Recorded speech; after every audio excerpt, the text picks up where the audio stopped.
नारायण नारायण नारायण।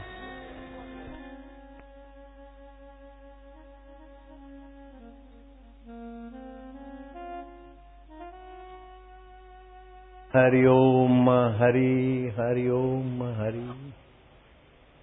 बाप रे बाप, कल तो बहुत बारिश और बहुत लोग। आज बारिश नहीं थी लेकिन बहुत गजब के लोग थे। उनसे मिलते मिलते मिलते आज दोपहर को थोड़ा फिर तुम्हारे से मिलने के लिए आराम करके ताजा तवाना होके आ गया। नारायण हरि। तुम बाहर से तुम मिल लेते हो लेकिन हम तुमसे अंदर से मिलना चाहते। नमस्ते व्यास विशाल बुद्धि। बड़ा आदमी कौन है? जिसका शरीर मोटा है वो बड़ा है तो हाथी बड़ा हो जाएगा। धन वाला बड़ा है तो लोभी बड़ा हो जाएगा। पद वाला बड़ा है तो अहंकारी बड़ा हो जाएगा। सत्ता वाला बड़ा है तो रावण के आगे तुच्छ हो जाएगा। रावण की सत्ता और वैभव के आगे बड़ा कौन है? कि बड़े में बड़ा जो परब्रह्म परमात्मा है उसमें जिसकी बुद्धि लगती है अथवा उसमें जो बुद्धि लगाने के तरफ चल रहा है वो बड़ा आदमी है। और ऐसे सभी आदमियों में बड़े भगवान वेद व्यास जी। नमस्ते व्यास विशाल बुद्धि। विशाल तत्व का ज्ञान पाया है। विशाल तत्व में समाधिस्थ हुए हैं और विशाल तत्व सबको मिले ऐसी सुव्यवस्था की, तब से नाम पड़ा व्यास जी। वेदों का विभाग किया उस महापुरुष ने। अगर आप और हम अभी खुश नसीब हैं तो ये यश मेरे गुरुदेव और व्यास जी के चरणों में जाता है। मैंने आते ही गुरुदेव को और व्यास जी को प्रणाम किया। आप मेरे में विशेषता मानते हैं, अपने को और लोगों से कुछ भाग्यशाली मान दें तो इन विभूतियों की कृपा है। हम में संस्कार भरे, हम में ज्ञान का दीप जलाया, विवेक का दिया जलाया, वैराग्य का प्रकाश दिया। इस बार व्यास पूर्णिमा के निमित्त मैं अपने साधकों का जंप करना चाहता हूं। वो जंप दो प्रकार का करना चाहता हूँ। एक तो मेरे साधकों के जीवन में, उनके पुत्र परिवार में जो भी पढ़ रहे हैं, लिख रहे हैं, या जो भी है, समझो शेखर है, चंद्रशेखर है, या मिसिस चंद्रशेखर है, कल 22 तारीख है, 8:58 के बाद ये मंत्र सिद्धि योग आएगा, सरस्वती मंत्र।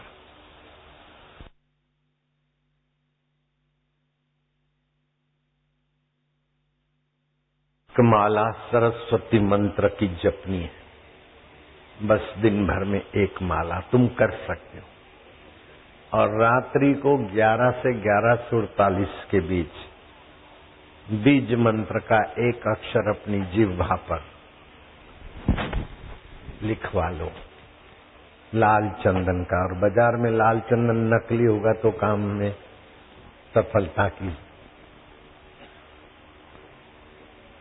पूरी इच्छा नहीं होगी, तो आश्रम ने बनवाए छोटे छोटे पैकेट, फ्री में भी बांट सकते थे, लेकिन व्यवस्था के लिए 1-1 रुपया रखा है। रुपया दो ना दो, लेकिन वो आपको मिल सकता है।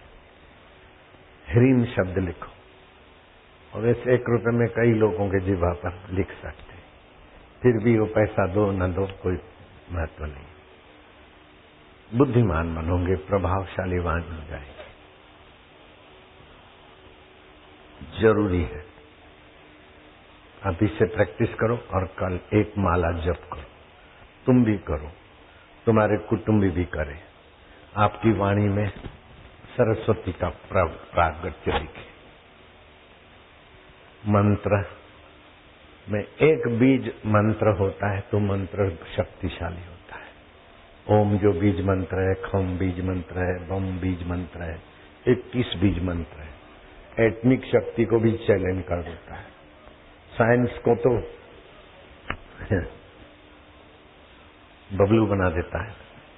ये मंत्र ऐसा है, जैसे मेरी माँ के लिए डॉक्टरों ने कहा लीवर खराब है, किडनी काम नहीं करती, पाचन तंत्र इनकार कर बैठा है। 2 मन के घिस गए, 24 घंटे के, 22 घंटे के अंदर माँ कभी भी चली जाएगी। 22 घंटे से 24 बोले थे, फिर अभी बोले 2 घंटे बीत गए, 22 से ज्यादा नहीं जी सकती।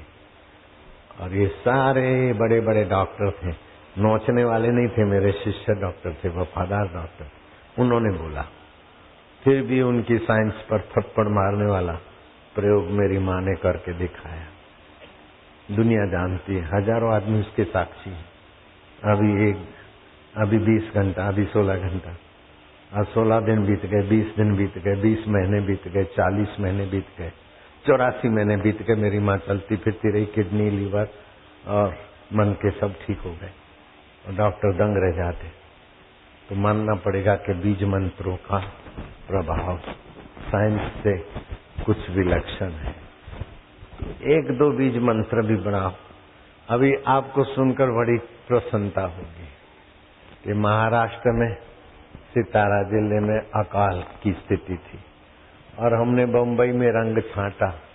मीडिया वालों ने उछालने के लिए उसी इलाके का दृश्य दिखाया जहां लोग पानी के लिए किल्लत है। मैंने वहां तो रंग छाता नहीं था, फिर भी उनको बदनाम करने के लिए जो पैसे मिलते होंगे, जो भी करते होंगे। तो फिर सितारा डिस्ट्रिक्ट के महाराष्ट्र में, जिला नाम है, 24 मई को मानसून नहीं है, ये 24 मई, 24, 25 और 26 3 दिन उन्होंने यज्ञ किया। जो सूखा पड़ा था, टैंकर से पानी लेते थे, 1-1 गिलास पानी के लिए किल्लत थी। उन साधकों ने हवन किया, स्वाहा स्वाहा, अपना मनमाना मंत्र किया। उसमें एक ही बीज मंत्र था, ओम नमः शिवाय। ओम नमः शिवाय बरसात लाने के लिए नहीं है, वो दूसरा है, बीज मंत्र लगते। लेकिन साधकों ने किया, और जहाँ सूखा था वो आप देखोगे ना तो आपको ताज्जुब होगा। बरसात ऐसी पड़ी कि कुएं उभर आए, बावड़ियां उभर आई, और तालाब में 3रा हिस्सा तालाब भर गया। जो सूखा था, दरारें पड़ी।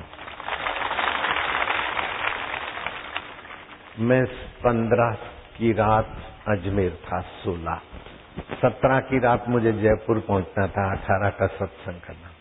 17 की शाम को मैंने वहां हवन करवाया डूंगरिया में, पुष्कर से 8 किलोमीटर दूर एकांत जगह है। उस इलाके में बरसात नहीं हो रही थी। मैंने कहा तुम करो हवन, बरसात आके रहेगी। एक कह के और मैं तो निकल गया। हवन पूरा हो गया, 5-10 मिनट में हो गया होगा। हम किशनगढ़ पहुंचे उसके पहले एक किशनगढ़ के निवासी खड़े हो जाओ, इनके भाई थे हमारे साथ। उनका फोन आया मेरे गाड़ी के लोगों के पास। मैं फोन नहीं रखता हूं। बरसात चालू हो गई। 17 तारीख ये है, जय हो कहाँ बैठा है? इसने, ये दोनों भाई। इस बात के हजारों साक्षी मिल जाएंगे। 17 मई, आज 21 है, 4 दिन पहले की बात। और केवल उस इलाके में थोड़ा कम बारिश हुई, लेकिन आसपास के इलाके में जहाँ किसान है, कोई साधकों के फोन आए कि इधर बहुत अच्छी बारिश हुई। तो मानना पड़ता है कि बीज मंत्रों का अपना वैभव है। और हम बहुत भाग्यशाली हैं कि हिंदू संस्कृति में हमारा जन्म हुआ है। ईश्वर हमारा दूर नहीं है। हमारा ईश्वर कण कण क्षण क्षण में और हृदय की हर धड़कन में उसकी सत्ता, स्फूर्ति और चेतना है। हम उस ईश्वर की सत्ता का उपयोग करके कहीं भी समस्या है उसके सिर पर नृत्य करते हुए मुक्ति पा सकते हैं। हम इतने भाग्यशाली हैं। शास्त्र कहता है उद्यम, साहस, धैर्य, बुद्धि, शक्ति, पराक्रम षडेते यत्र वर्तन्ते तत्र देव सहायकृत। उद्यम, साहस, धैर्य, बुद्धि, शक्ति और पराक्रम, ये 6 चीज जिसके पास है उसको देव पद पद पे सहायता करता है। गोधरा में हेलीकॉप्टर गिरा, उसके बाद तो कई हादसे हुए और पहले भी कई हादसे हुए। उत्तरांचल का कहीं का मुख्यमंत्री हेलीकॉप्टर से गया तो पता ही नहीं चला कहाँ पहुंच गया। भारत का स्पीकर हेलीकॉप्टर से गया तो बेचारे का शरीर। मिलिट्री वालों का हेलीकॉप्टर जहां अपना सेवा कार्य चल रहे थे, अभी जो बादल फटा और बड़े बड़े पर्वत तहस नहस हो गए, कई गांव लापता हो गए, तो अपने सेवकों को भेजा था, सेवा कार्य कर रहे थे। आप ऐसा मत समझना कि बापू के सेवा कार्य चल रहे तो हम ये चीज भेजें, ये चीज भेजें, ये मनी ऑर्डर भेजें। मैं हाथ जोड़ता हूँ, आवश्यकता नहीं है। पहले जो लगा है कीचड़ वो मैं उतार रहा हूँ। कई लोगों के फोन आए, कईयों के कुछ आए कि भाई इतना कार्य चल रहा है, हमको डोनेशन करना है, देना है। मैंने कह दिया कि लोगों को खबर करो कि आवश्यकता नहीं है। बाकी के तो मैंने देखे बड़े बड़े होल्डिंग, लोगों ने धंधे चालू कर दिए, राजनीति रोटियां सेकना चालू कर दिया, तिजोरी भरने के धंधे चालू कर दिए। लेकिन मुझे ये बात अच्छी नहीं लगती। मेरा ड्राइवर था जीतू भाई बबाल, मैंने उसको निकाल दिया, वापिस को मैंने भी सुनाया। उसने थोड़ी हरकत शुरू की लोगों से पैसा लेने की। थोड़ी देर तो ड्राइविंग करे, फिर बापू का आश्रम बन रहा है, जरा ये कर दो, जरा वो कर दो, अपनी बिल्डिंग बना के खड़ी कर दी। इसलिए मैंने उसका त्याग कर दिया। सुरेश भी लोगों से कुछ कुछ लेने की आदत दिखाई, तो उसको मैंने टाइट रखा है। अभी भी सुरेश को बताया कि अगर पैसे की उगरानी हुई तो मैं जाहिर में कह दूंगा कि सुरेश का मैं त्याग करता हूं। मेरे आश्रम में मेरे भक्तों से या किसी से कोई तन से, मन से, धन से उनका उपयोग करता, उनका भला करने की बात नहीं सोचता है, तो मुझे वो व्यक्ति पसंद नहीं पड़ता। मैं हृदय की बात कहता हूँ, चाहे मेरा बेटा क्यों ना हो, चाहे मैं खुद क्यों ना हो। आसाराम को आसाराम पसंद नहीं पड़ता। अगर लोगों से ठगाई होती है तो मैं सच बोलता हूँ। मुझे इस बात की एक और खुशी हो रही है कि गाय के घी, गाय के दूध और गाय के झरण के गुण मैं जानता हूँ, तो मैं तो गाय का घी उपयोग में लाता हूँ। लेकिन मेरे लाखों साधकों को गाय का घी मिले, उसके लिए मैं चिंतन करता था कई वर्षों से।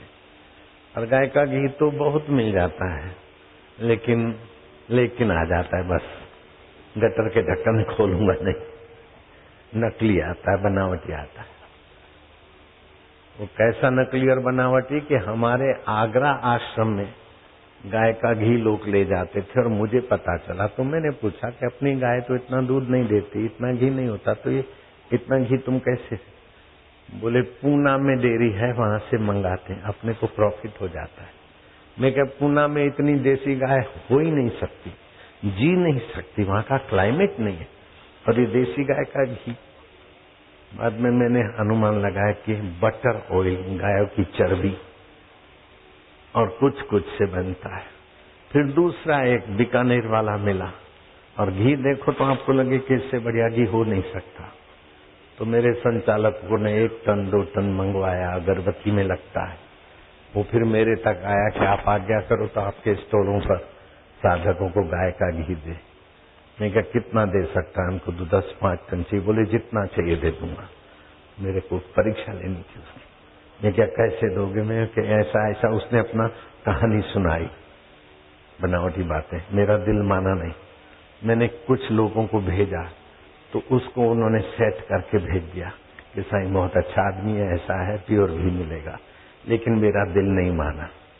आश्रम में रहने वाले 2-4 थे तो उनके चरित्रों को मैं जानता था।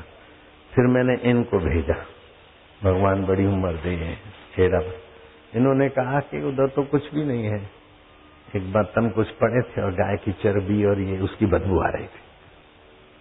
फिर मैंने उसके साथ जो बर्ताव किया आपको बताऊंगा नहीं तो आपको हंसी आएगी। मैंने मेरे संचालक को बोला कि इतने टन घी हमको नकली दिया है, हम इससे असली घी मान के लेते थे, तुम इनसे घी ले लो 1-2 टन क्रेडिट में। ले लिया हमने, क्या पैसा मत देना। उसको चक्कर ऐसे कटवाए कि उसको छठी का दूध याद आ गया कि बापू के यहाँ नकली घी देने का फल हमको मिला है। नहीं दिए अपने पैसे। मैं क्या ज्यादा गड़बड़ करोगे तो अभी तुमको जेल में डलवा दूंगा।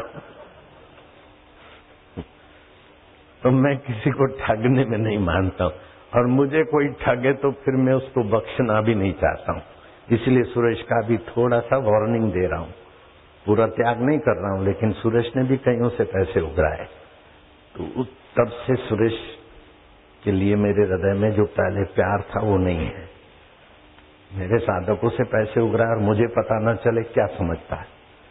सुरेश का साथी है जीतू भाई बबाल, वो भी पैसा उगराता है। मुझे पता चला, कई बार रोका टोका, लेकिन उसकी आदत पुरानी है तो उसको तो मैंने निकाल दिया। अब सुरेश को निकालने की कगार है। अभी मैंने वार्निंग दिया, अगर 1 रुपया भी तूने किसी से उगराया सुरेश, तो फिर मैं सारा तेरा पोल खोल दूंगा। हालांकि अपने लिए नहीं, लेकिन कुछ का कुछ, 1-2 रुपया नहीं, 100-200 नहीं, 1-2 लाख नहीं, बहुत लोगों से लिया। और मेरे को ध्यान में ना आए ऐसा शर्त से लिया, मुझे पता न चले। ऐसा छिंदवाड़ा का एक था, उसने भी मेरे नाम पे कुछ धतिंग चलाया बापू का। तुम तो शिव कुमार हो ना, बापूजी आपको बहुत चाहते, और बापूजी 108 के बदले 216 नहीं 324 कईयों को आत्म साक्षात्कार कराना चाहते। तो मैं आपका बापू से कांटेक्ट कराता हूँ। शिव कुमार बेंगलोर के आए हैं बापूजी, उनके लिए क्या मैसेज है? अब वो बोल रहा है इधर पर्दे के पीछे उसकी लवरी है, समझ गए? हाँ, उसकी गर्लफ्रेंड। बापूजी शिव कुमार के लिए क्या आज्ञा है? बापूजी का मैसेज आ गया, शिव कुमार मेरा खास भक्त है, सत्संग करवाया है और वो किसी को नहीं कहेगा और तन मन धन से सेवा करेगा। शिव कुमार तुम्हारा नंबर लग गया, तुमसे उसने नोचे, तुम फिर दूसरे ले आओ, और बापू की सारी संपत्ति बापू किसी के हवाले करने वाले, उसमें तुम्हारा नंबर लगेगा। ऐसा करके छिंदवाड़ा के उस संचालक ने कई लोगों से ठगाई की, 1-2 से नहीं। और उसने जो पाल रखी थी, स्कूल में तो कर्मचारी नहीं थी, लेकिन बाकी उसका संबंध गलत था। मेरे को लगा कि तो फिर वो होटलों में कार्यक्रम करने जा रहे और उनका हौसला बुलंद हो गया। मेरे को पता चला तो फिर मैंने वहां भी ऑपरेशन किया। और ये अभी इसलिए बात बताता हूं कि वे लोग अभी भी बाज नहीं आते। मैंने तो निकाल दिया, लेकिन वो लोगों को बोलते हैं कि परीक्षा है बापूजी की, ये बापूजी की लीला है। परीक्षा तो मूर्ख लोग लेते हैं जो नहीं जानते। मैं तो तुमको जानता हूं, परीक्षा क्या लूंगा तुम्हारे।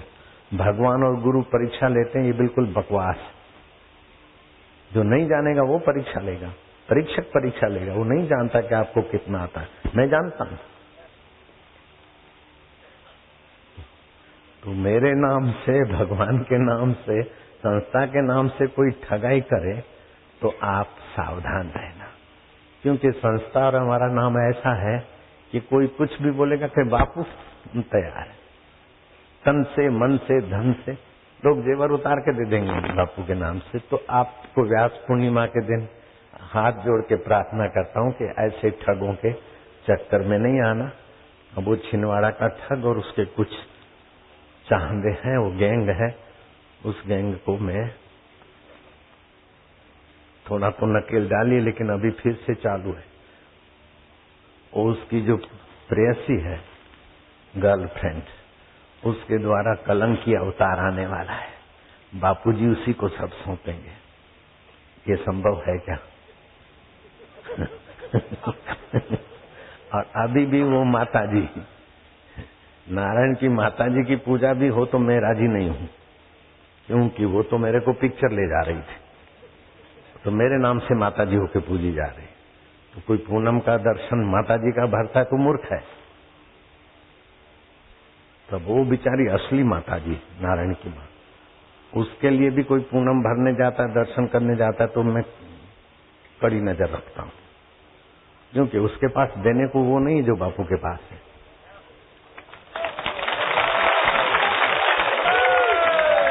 तो लोगों से लेगी या आशीर्वाद लोगों को देगी, तो वो तो खूब लोग आशीर्वाद दे रहे हैं। खुदा ताला रोजी में बरकत दे, जुग जुग जीवो, जुग जुग जो। बदमाश तू तो मरने वाला है, वो जुग जुग कैसे जिएगा?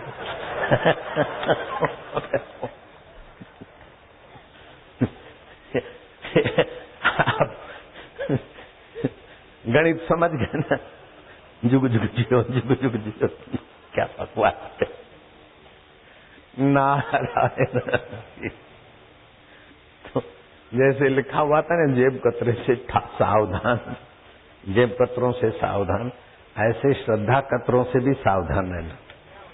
हाँ?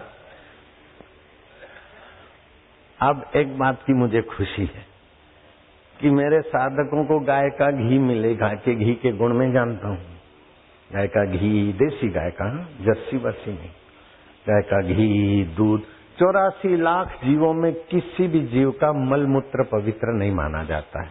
चाहे बड़ा ब्राह्मण हो, बड़ा साधु हो, बड़ा तपस्वी हो, बड़ा ब्रह्मज्ञानी संत हो, तब भी उसका डबल और सिंगल यज्ञ में काम नहीं आएगा। और कोई मर जाए तो लिपण में नहीं काम आएगा। गाय माता का काम आता है डबल और सिंगल। तो गाय का महत्व है, क्योंकि उसमें सूर्य केतु नाड़ी है, गो किरण शोषित करती। इसलिए यज्ञ करो, चाहे कोई आदमी मरता हो तो गाय का गोबर, गाय का झरण से लिपण करो। तो इससे आपको पता चलना चाहिए कि गाय के दूध में, घी में, झरण में, गोबर में कितना प्रभाव है। तो मैं चाहता था कि साधकों को ये डेयरी वेरी, वो क्या पूना से मंगाते थे, और वो पूना वाला ऐसे, हमारा अगरबत्ती में कम पड़ता था तो बीकानेर वाला ने नकली घी दिया, तो फिर हमने 1-2 टन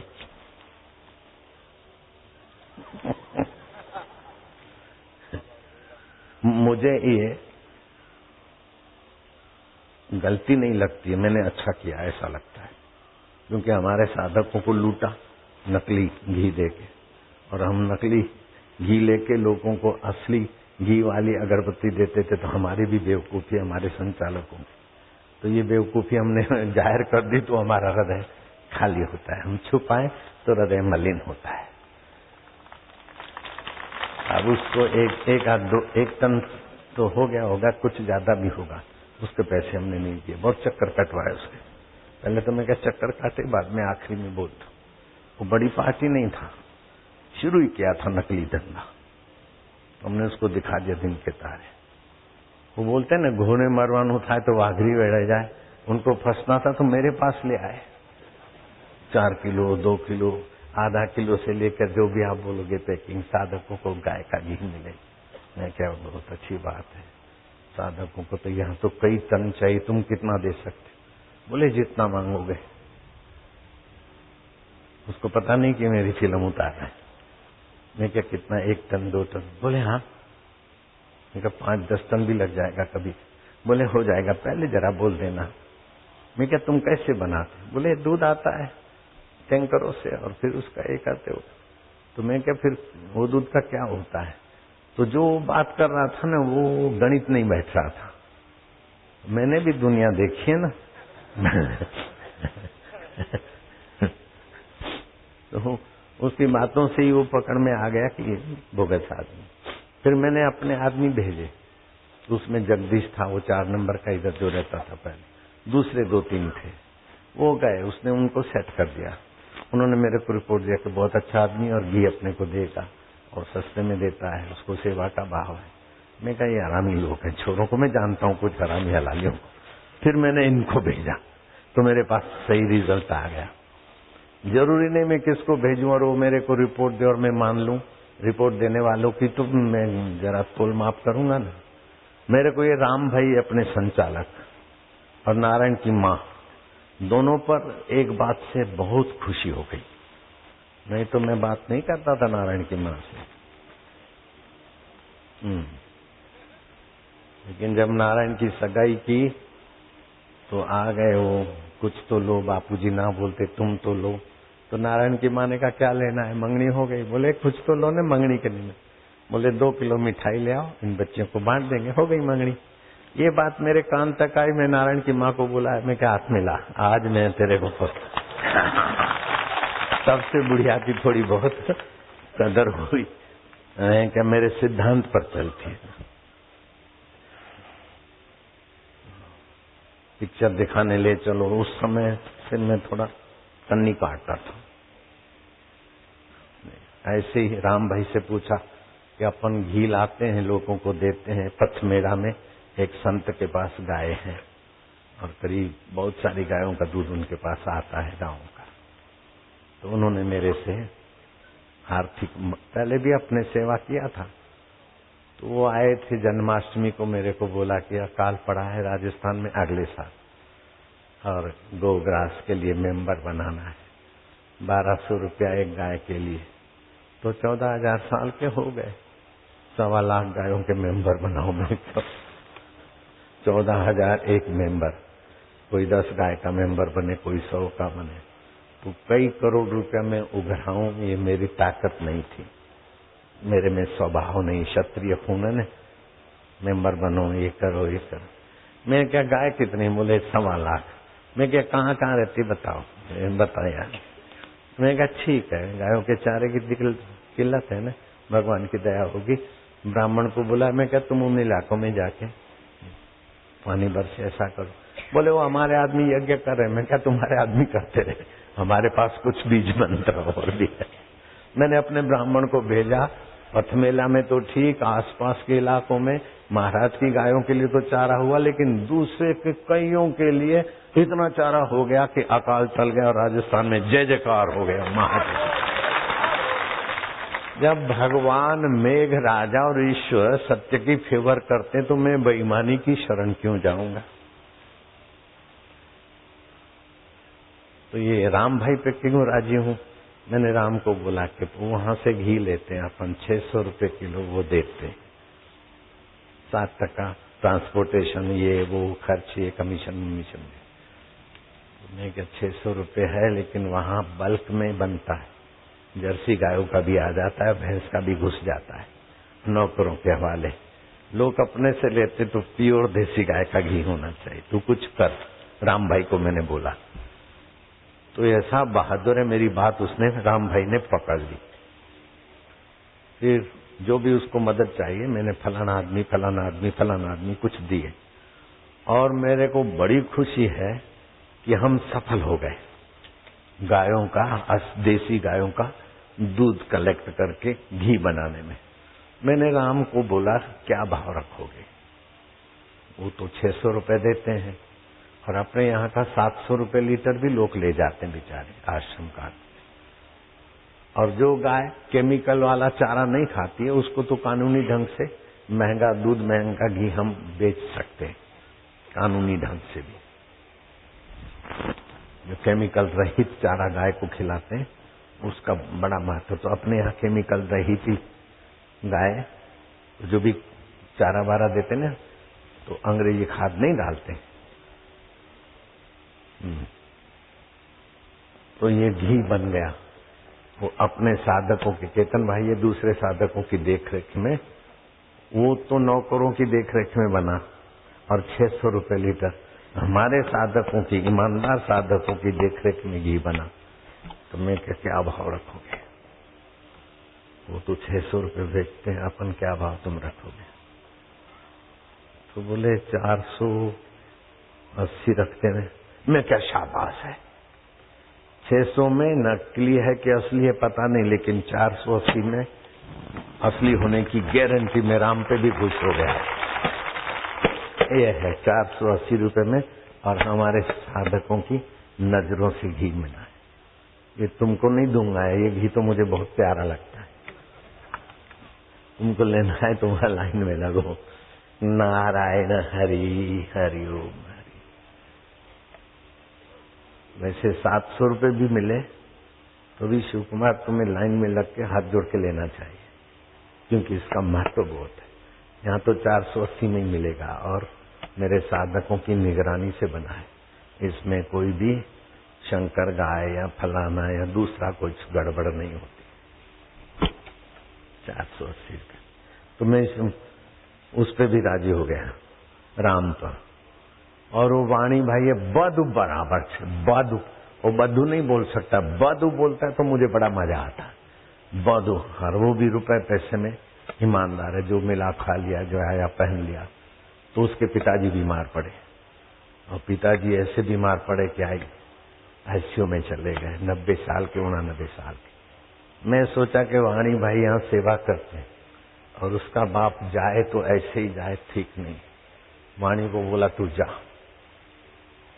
वाणी गया। मैं क्या, कैसी तबीयत है? बोले ऐसा है, सीरियस है, फलाना है। मैं क्या, देख अमावस्या निकल जाए ना तो फिर अपन राजा है। अमावस्या का दिन आया था, तो अमावस्या भारी होता है दिन, बड़ी उम्र वालों के लिए जाने। अमावस्या को तो सुनमुन हो गए। और भी फिर मैंने उनको एक मंत्र दिया जिसमें बीज मंत्र थे। मैं क्या, तू लग जा। तो वो लग गया। तो मेरे पिताजी सारा भी अच्छा। मैं क्या, तेरे को पहचानते? बोले हाँ। अभी तक पहचानते नहीं थे, कोमा में आईसीयू में थे। बोले पहचानते। फिर दूसरे दिन पूछा, बोले अरे खाए थे। आज उसका बाप यहाँ हाजिर भी हो गया है। मुझे वाणी पे भी इस बात तो मुझे उनसे मिलने जाना था, लेकिन यहाँ तुमसे मिलने के भाव में मैं जल्दी आ गया। वो भी वही है, मैं मिलने जाऊंगा उनको। वाणी हमारी सेवा करता तो हम उसके पिता की सेवा करने का क्यों न मौका ढूंढ ले। नारायण हरि हरि ओम। मणि काका सेवा करते थे, तो फिर मणि काका की इच्छा थी गुजरात में ही बुढ़ापा जाए, तो मैंने उनको घर के नजीक, लेकिन घर में नहीं, मोड़ासा आश्रम में रखा। एक सेवक दिया, उनके परिवार वाले भी। कुछ ऐसी बातें कि मैं जाहिर में नहीं बता सकता हूँ, लेकिन मैंने बहुत अपने आत्म संतोष किया। मैंने उनकी सेवा अच्छी किया। जाने के पहले फिर मैं मोड़ासा चला गया, नहीं तो मेरे को मोड़ासा जाना बड़ा कठिन होता है ड्राइव करके, समय के अभाव में। मैं गया, और जब वो सारे संसार से गए तो मैंने पूछा, तुलसी की लकड़ियों से अग्नि संस्कार हुआ? बोले सामान्य लकड़ी तो बहुत कम थी, तुलसी तुलसी थी। मैं कहा बहुत अच्छा हुआ, बहुत बढ़िया हुआ। नारायण हरि हरि ओम हरि। ये सैंपल है, लेकिन जो सैंपल होता है ना वो मेरे काम में आता है बच्चों, गाड़ी में रख देना। वो मैं देर तक बिठाऊं ये तो नहीं चाहता हूं, लेकिन जल्दी आपकी छुट्टी कर दूं ये आप भी नहीं चाहते। नारायण हरि। कल व्यास पूर्णिमा के निमित्त सत्संग होगा, आज भी थोड़ा सा सुन लेना। व्यास पूर्णिमा भगवान व्यास जी से पूछा गया कि आप जैसे महामानव, एक भील छोरे ने उनको मंत्र दिया तो उसका वो आदर करने लग गए। ऐसे विशाल बुद्धि। शरीर विशाल होने से आदमी विशाल नहीं होता, बड़ा नहीं होता। धन और सत्ता से आदमी बड़ा नहीं होता। बड़े में बड़ा जो भगवान है, और भगवान से भी बड़ा जो भगवान का आत्मा है और अपना आत्मा है, उनको एक रूप जान के ब्रह्म में जो बुद्धि लगाता है उसकी विशालता पराकाष्ठा पे। व्यास जी ऐसे महापुरुष थे। और व्यास जी ने कहा, और व्यास जी चिरंजीवी भी है। एक अच्छा साधक साधन भजन करता था, लेकिन उसको शांति नहीं मिल रही थी।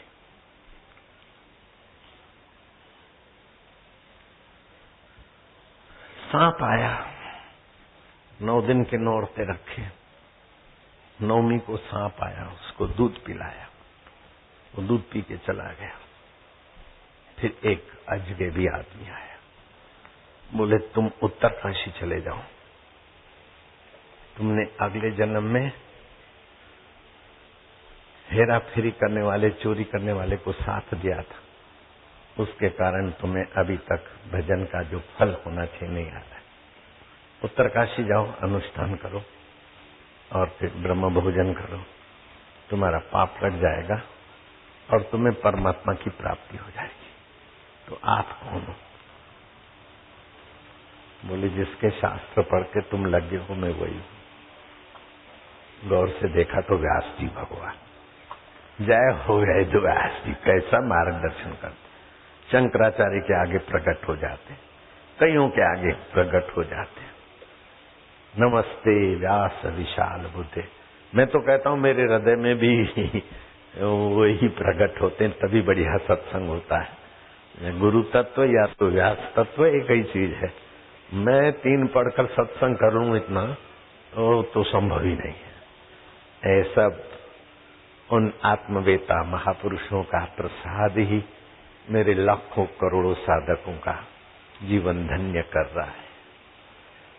और शिव जी कहते हैं उनकी माता धन्य है, उनके पिता धन्य है, उनका कुल गोत्र धन्य है जिनके हृदय में गुरु भक्ति।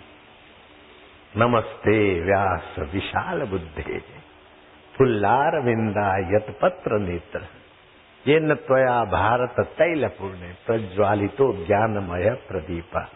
हमारे हृदय में भी तुम आत्मज्ञान का प्रदीप जगा दो। हमें सुख सच्चा ना लगे, क्योंकि चला जाता है, सत्य सदा रहता है। हमें दुख सच्चा ना लगे, वो भी चला जाता है। बाबा मैं सफल होके आया हूं।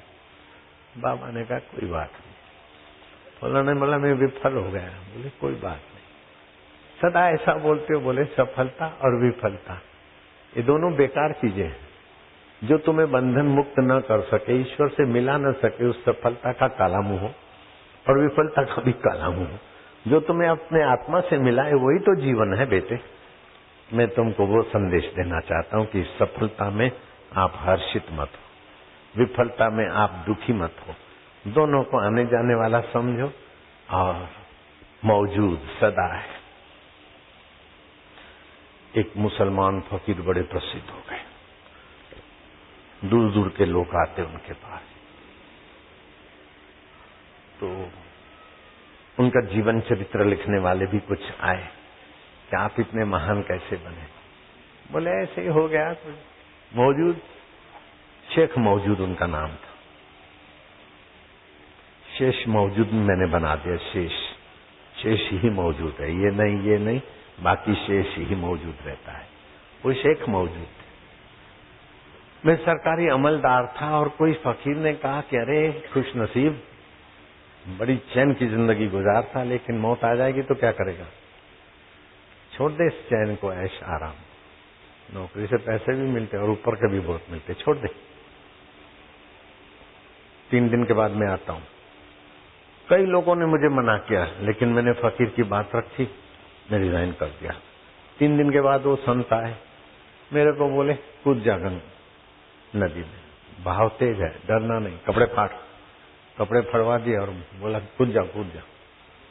मैं कूद गया तो मौत और मेरे बीच झूले ही थे, लेकिन एक ही मछुआरे ने मेरे को पकड़ लिया, अपनी नाव में खींच लिया, बड़ा डांटा कि पागल से भी गया बीता है।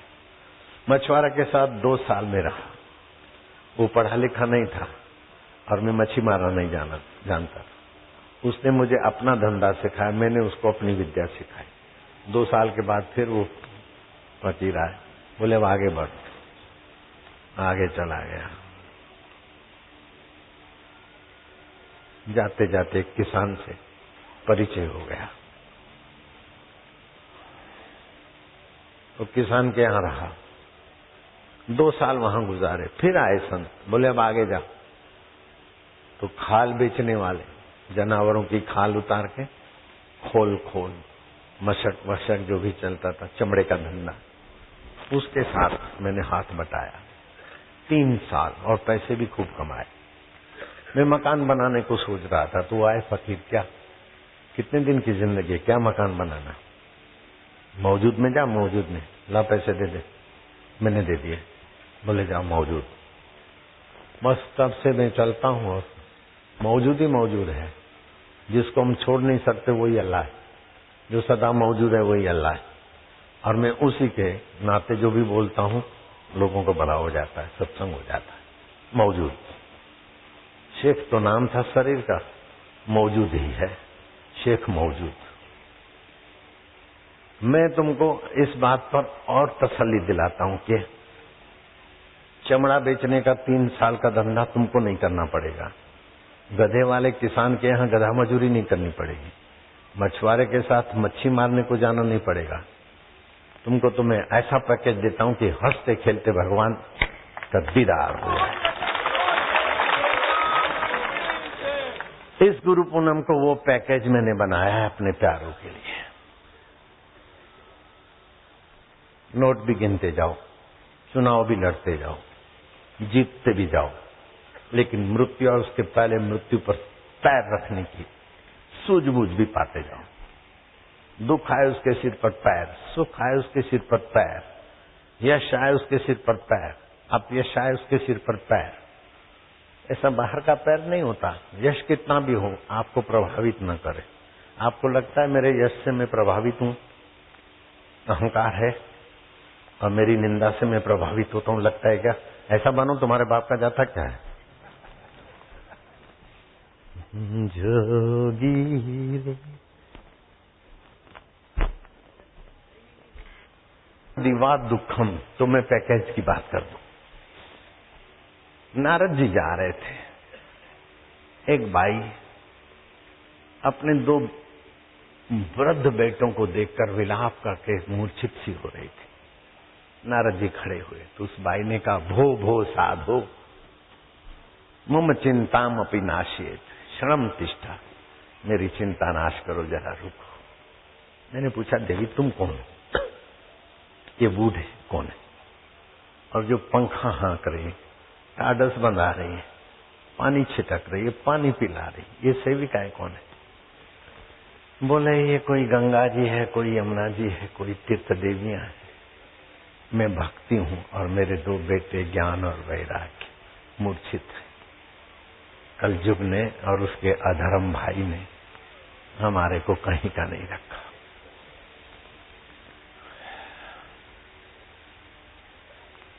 कर्नाटक में हमारा प्रागट्य हुआ, मंगदेश में और महाराष्ट्र में हमारा विकास हुआ। गुर्जर देश में आए तो धूर्त लोगों ने हमारे अंग भंग कर दिए। ढोंग गुजरात में ज्यादा तो चल पड़े। फिर मैं वृंदावन आई तो यौवन अवस्था मेरी तो थोड़ी लौट के आई, लेकिन मेरे बेटे तो मूर्छित है। बेटे कौन है? बोले ज्ञान और वैराग्य। नारद जी ने कहा बाले तू चिंता मत कर, कलयुग में ज्ञान मूर्छित रहता है, वैराग्य मूर्छित रहता है, मैं उनकी मूर्छा तोड़ूंगा। शंखनाद गया, वेद की ऋचाएं गाई, थोड़ा सा मूर्छा से जगे फिर मूर्छित हो जाए। तो मैं अपने प्रयत्न में विफल हो रहा था, लेकिन मैंने एक बार वचन दे दिया। संत का ही स्वभाव होता है, एक बार वचन निकल जाता है वो पूरा किए बिना नहीं रहेगा संत, चाहे कुछ भी करना पड़े। एक बार वचन निकल गया तो फिर डटे रहते, ये उनकी महानता है। तो नारद जी उनका उपाय खोजने के लिए साधु संतों के पास गए, तो कई साधुओं ने तो मौन धारण कर लिया, जुग जुग जियो, अब क्या बताएं। कई तो पलायन हो गए, कईयों ने कहा बाबा हम नहीं जानते। तो आकाशवाणी हुई, नारद जी तुम प्रयत्न करो सफल हो जाओगे। मैं प्रयत्न करे तो प्रयत्न क्या करे, आकाशवाणी ने प्रोत्साहित कर दिया, लेकिन क्या प्रयत्न करूं। चलो बद्री का आश्रम जाता हूं, ध्यान करूंगा और अंतरात्मा से ऊर्जा लाऊंगा। बद्री का आश्रम जाते जाते विशालापुरी में सनक सनकादि ऋषियों ने देख लिया कि नारद जी इतने उत्सुक होकर कहां भागे भागे जा रहे हो, जैसे कोई बड़ा उद्योगपति और उसके सारे उद्योग नष्ट हो जाए और विफल होकर जान माल और अपनी इज्जत आबरू की रक्षा के लिए भाव रसा होके जाए, ऐसी तुम्हारी संत की स्थिति ऐसे कैसे है। तब मैंने उनको बताया कि ऐसा मैं वचन दे आया हूं, और ज्ञान और वैराग्य मूर्छित है और भक्ति बागी रो रही है। मैंने उसको वचन दिया कि बाले मैं तुझे एक घर घर में हृदय हृदय में स्थापित करूंगा, गांव गांव में, और तेरे बच्चों की मूर्छा मिटाऊंगा। तो बोले हम उपाय बताते हैं। श्रीमद् भागवत से भगवान के स्वरूप का ज्ञान होता है, और भागवत में ऐसे एक प्रसंग आते हैं कि जिस संसार से आप बचना चाहते हो विकारों से, उसका पोल खुल जाता है। भगवत कथा सत्संग दोनों। तो नारद जी ने सत्संग किया और ज्ञान और वैराग्य मूर्छा से बाहर आए और भक्ति की स्थापना हुई। तो अभी भी मुझे लगा कि वो दिन तो अभी भी है, लोगों के पास परमात्मा ज्ञान की कमी है, परमात्मा का स्वरूप क्या है। तो सुखदेव जी महाराज से राजा परीक्षित ने प्रार्थना करके पूछा कि मनुष्य को अपने जीवन काल में क्या पा लेना चाहिए। तो सुखदेव जी ने कहा कि मनुष्य को जीवन काल में भगवान का ज्ञान पा लेना चाहिए, क्योंकि सबसे बड़े भगवान है, और उस बड़े में बुद्धि लग गई तो आदमी का बड़प्पन सिद्ध हो जाता है। तो भगवान के विषय का ज्ञान पा लेना चाहिए। जिसको पाना ही है उसका ज्ञान पाना ही पड़ेगा ना, और जिस संसार के दुखों से बचना है उसका पोल जानना पड़ेगा। तो ज्ञान और वैराग्य। तो बच्चे मूर्छा से बाहर आए तो फिर भक्ति स्वस्थ हो जाएगी। तो अब आप लोगों को बोलूं कि तुम ज्ञान और वैराग्य की मूर्छा हटाओ, तो कैसे हटाओगे। तो मैंने क्या किया, भागवत में से, उपनिषदों में से, दूसरे ग्रंथों में से जो भी भगवान को पाए हुए हैं, भगवान के स्वरूप का जिन्होंने वर्णन किया, वो मैंने उन संकलन करवा लिया और एक पुस्तक बना ली। नारायण स्तुति वो पुस्तक का नाम है। और ईश्वर की ओर शमशान यात्रा, मैंने आंखें बंद करके यहाँ ध्यान करवाया था। आप ईश्वर की ओर और नारायण स्तुति का अच्छी तरह से पढ़ो और बस मनन करो, नित्य ध्यासन करो। तो ज्ञान वैराग्य, ईश्वर का ज्ञान पाने से मन फिर आपका ईश्वर में आसानी से लग जाएगा, और संसार का पोल जानने से, विकारों से, आकर्षणों से, और जहां शक्ति का ह्रास होता है उससे आप बच जाओगे। तो ये पैकेज सुनाना चाहता था मैं आपको कि ईश्वर की और पुस्तक पढ़ना चालू कर दो और नारायण स्तुति पढ़ना चालू करो। मैं हाथ जोड़ के प्रार्थना करता हूँ, आपको जो फायदा होगा उसका वर्णन आप भी नहीं कर सकते, मैं भी नहीं कर सकता हूँ, ऐसा फायदा होगा। जीवन विकास, वो भी पढ़ो तो लौकिक जगत में भी बोल्ड बनोगे। और सारस्वती मंत्र एलडी पर अभी लिखवाता हूँ, एलडीए पर।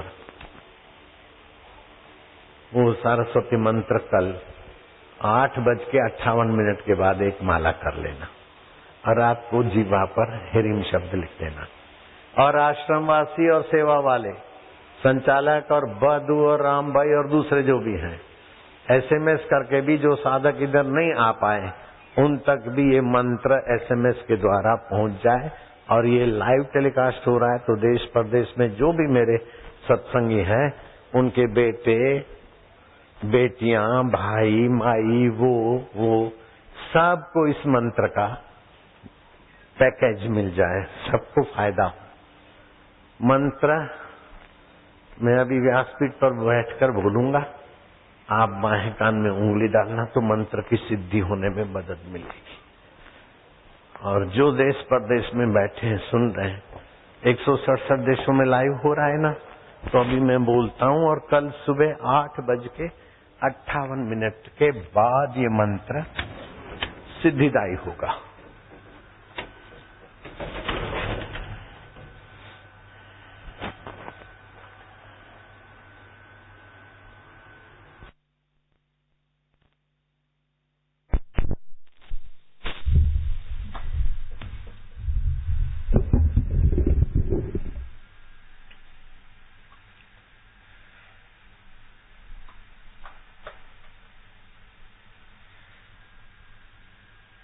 मैं मंत्र बोलता हूं, आप बाएं कान में उंगली डालो, दाएं कान से मंत्र सुना हुआ फलप्रद सिद्धिदायक हो जाएगा।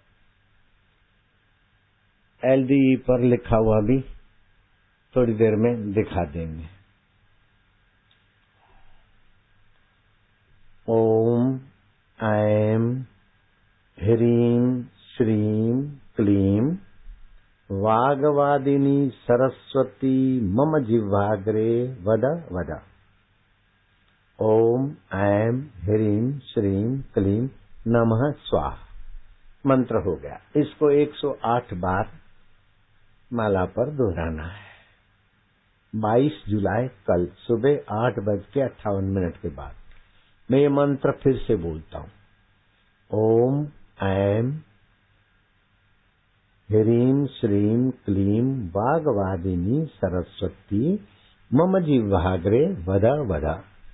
ओम ऐं ह्रीं श्रीं क्लीं नमः स्वाहा। 8:58 के बाद ये माला हो जाए, उसके बाद ही खाओ पियो तो अच्छा। और फिर रात को 11 से 11:47 के बीच लाल चंदन आश्रम में प्योर मिलेगा, उससे ह्रीम शब्द लिख दो। अब सभी लोग नहीं लेना, एक पैकेट में 2-4 लोगों का काम हो जाएगा। फ्री बांटें तो अव्यवस्था हो जाएगी, इसलिए 1-1 रुपया रखा, नहीं तो 50-50 पैसा रखो, चल जाएगा। कुल मिलाकर सदुपयोग हो जाए चीज का।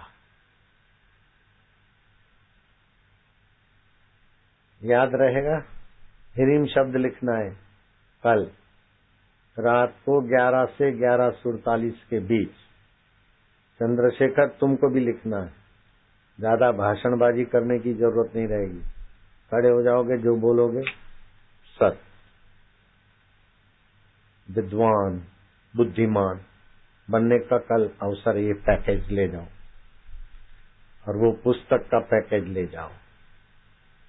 और व्यास जी से पूछा कि आपका पूजन, बोले जो भी मेरे शास्त्रों का ज्ञान देते हैं ऐसे संतों को मेरा ही स्वरूप मानकर उनका आदर सत्कार पूजन मेरा ही पूजन है। मैं एक शरीर में थोड़े हूँ, सभी का आत्मा ब्रह्म स्वरूप होते हो तो ब्रह्मवेद है। ऐसे विशाल बुद्धि कि मेरा ही पूजन करो, ऐसा नहीं। जो भी अपने अपने संत हैं, गुरु हैं, और व्यास जी के शास्त्रों का वर्णन करने वाले जिस पीठ आसन पर बैठते उसे व्यासपीठ कहा जाता है। व्यास के सिद्धांत के खिलाफ बोलना वर्जित है। हाँ, समझाने के लिए या मन हल्का फुल्का करने के लिए गपशप, कभी कोई जोक्स या कोई चुटकी, वो अलग बात है।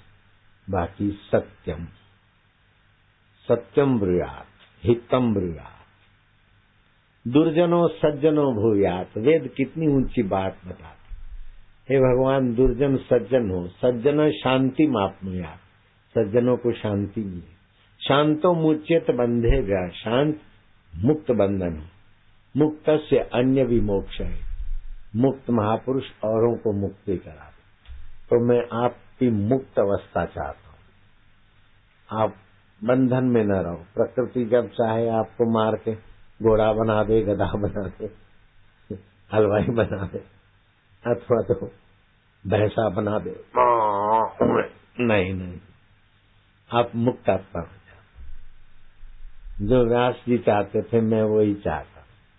जो मेरे लीलाशाह भगवान चाहते थे, लोगों का मांगल्य, मैं वही चाहता हूँ।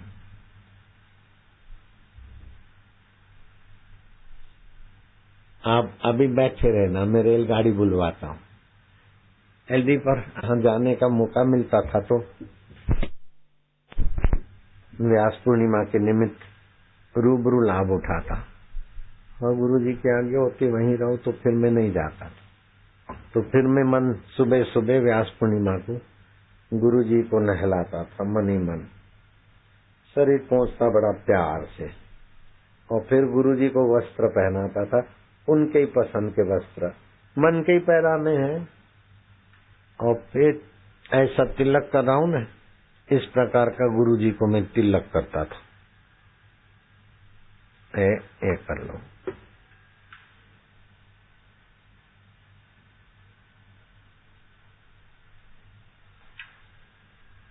और फिर 2 माला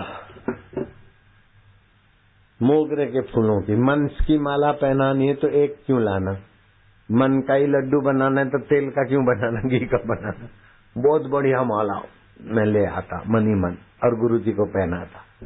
तो माला की सुगंधी की भावनात्मक, और मेरे गुरु जी आत्म रूप है, चैतन्य है, ब्रह्मा विष्णु महेश, जिस पद में है वही मेरे गुरुदेव है, साक्षात परब्रह्म है, आनंद स्वरूप है, सुख और दुख से नित्य मुक्त आत्मा है, जीवन मुक्त है मेरे गुरुदेव। ऐसे ऐसे जो शास्त्रों में भगवान और ब्रह्म का वर्णन है, गुरु तत्व का, ऐसा करते करते बहुत आनंद रहता था। तो आप भी कर सकते, और कल तो मैं रूबरू भी आ जाऊंगा तुम्हारे सामने। तो मुझे तो बहुत लाभ हुआ। षोडशोपचार से भी मानसिक पूजन से विशेष लाभ माना जाता है। अभी मैं रेलगाड़ी में बैठूंगा, चीज वस्तु टॉफियों वाले बचकानी सेवा इस समय नहीं करूंगा। नए ग्राहकों को रिझाने के लिए टॉफी सुगंधी क्या भी नहीं करूंगा। मैं चुपचाप रेलगाड़ी में बैठा रहूंगा, तुम्हारे बीच से गुजरूंगा, और तुम अपना जो भी होगा बढ़िया बढ़िया होगा।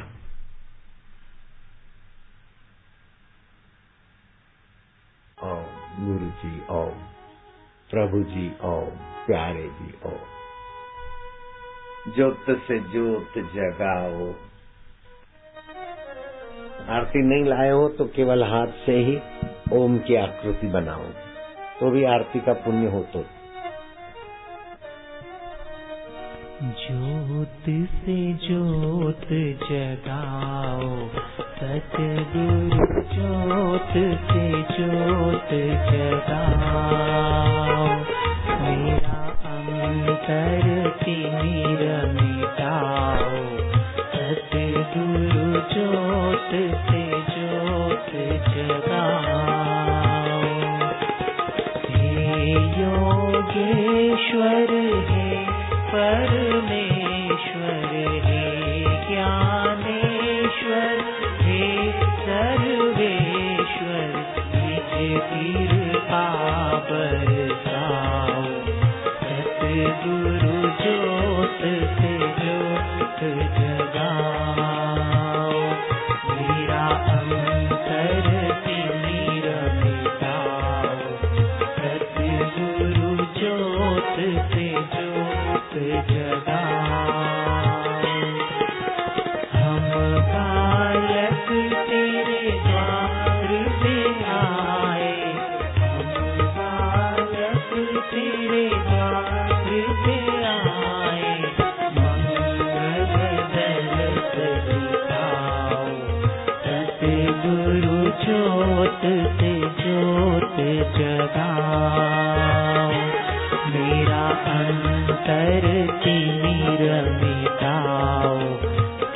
सतगुरु ज्योत से ज्योत जगाओ। शीश झुकाए करे तेरी आरती, शीश झुका करे तेरी आरती। प्रेम सुधा बरसाओ, सतगुरु ज्योत से ज्योत जगाओ। अंतरतीय बुझाओ, सतगुरु ज्योत से ज्योत जगाओ। साची ज्योत जगे जो हृदय में, साची ज्योत जगे जो हृदय में। तो हम नाद जगाओ, सद्गुरु ज्योत से ज्योत जगाओ। मेरा अंतर तिमिर मिटाओ, सद्गुरु ज्योत से ज्योत जगाओ। अंतर में युग युग से कोई, अंतर में युग युग से कोई। चित शक्ति को जगाओ, सद्गुरु ज्योत से ज्योत जगाओ। मेरा अंतर तिमिर मिटाओ, सद्गुरु ज्योत से ज्योत जगाओ। जीवन में आत्मा अविनाशी, जीवन में सद्गुरु अविनाशी। शरण शरण लगाओ, सद्गुरु ज्योत से ज्योत जगाओ। मेरा अंतर तिमिर मिटाओ, सद्गुरु ज्योत से ज्योत जगाओ। स्वामी मोहे ना विसारियो, चाहे लाख लोग मिल जाए। हम सम तुमको बहुत है, तुम सम हमको। दीन दयाल को विनती, सुनो गरीब नवाज। जो हम पूत कपूत है, तो है पिता तेरी लाज। हरि हरि ओम।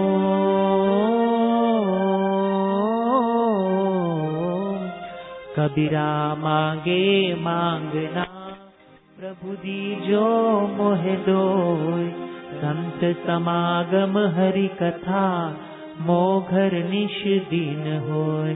साधक मांगे मांगना, प्रभु दीजो मोहे दोय। बापू हमारे स्वस्थ रहे, आयु लंबी होय। हरि हरि ओम।